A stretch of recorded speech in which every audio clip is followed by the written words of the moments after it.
Matthew chapter 20.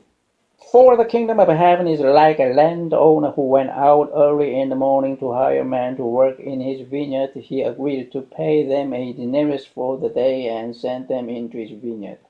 About the third hour he went out and saw others standing in the marketplace doing nothing. He told them, "You also go and work in my vineyard, and I will pay you whatever is right." So they went. He went out again about the 6th hour and the 9th hour and did the same thing. About the 11th hour he went out and found still others standing around.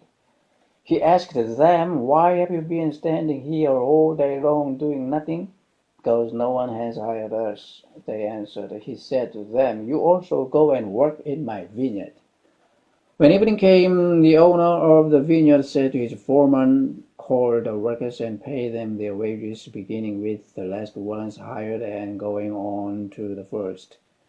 The workers who were hired about the 11th hour came and each received a denarius. So when those came who were hired first, they expected to receive more, but each one of them also received a denarius. When they received it, they began to grumble against the landowner.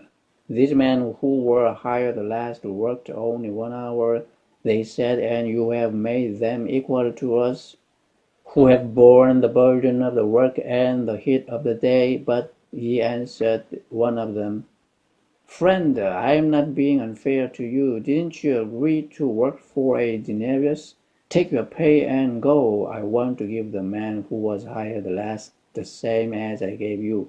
Don't I have the right to do what I want with my own money? Or are you envious because I am generous? So the last will be first, and the first will be last." Now, as Jesus was going up to Jerusalem, he took the 12 disciples aside and said to them, "We are going up to Jerusalem, and the Son of Man will be betrayed to the chief priests and the teachers of the law.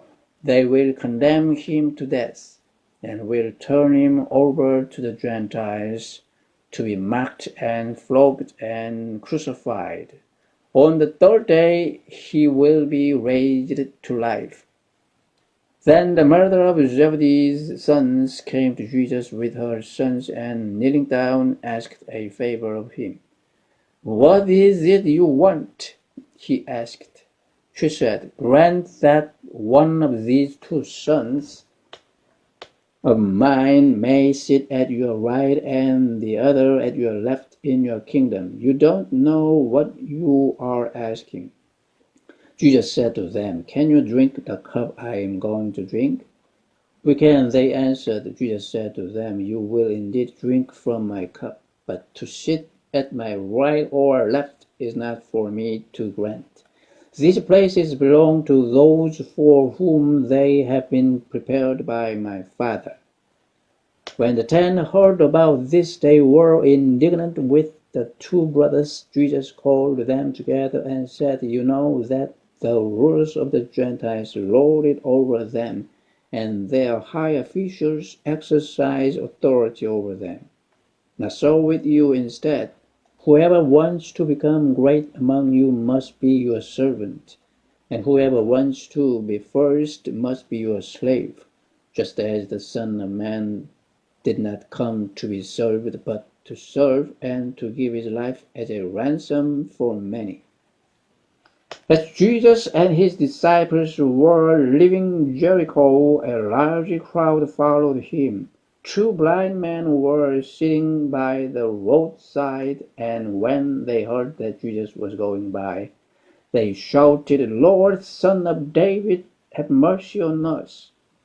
The crowd rebuked them and told them to be quiet, but they shouted all the louder, "Lord, Son of David, have mercy on us." Jesus stopped and called them. "What do you want me to do for you?" he asked. "Lord," they answered, "we want our sight." Jesus had compassion on them and touched their eyes. Immediately they received their sight and followed him.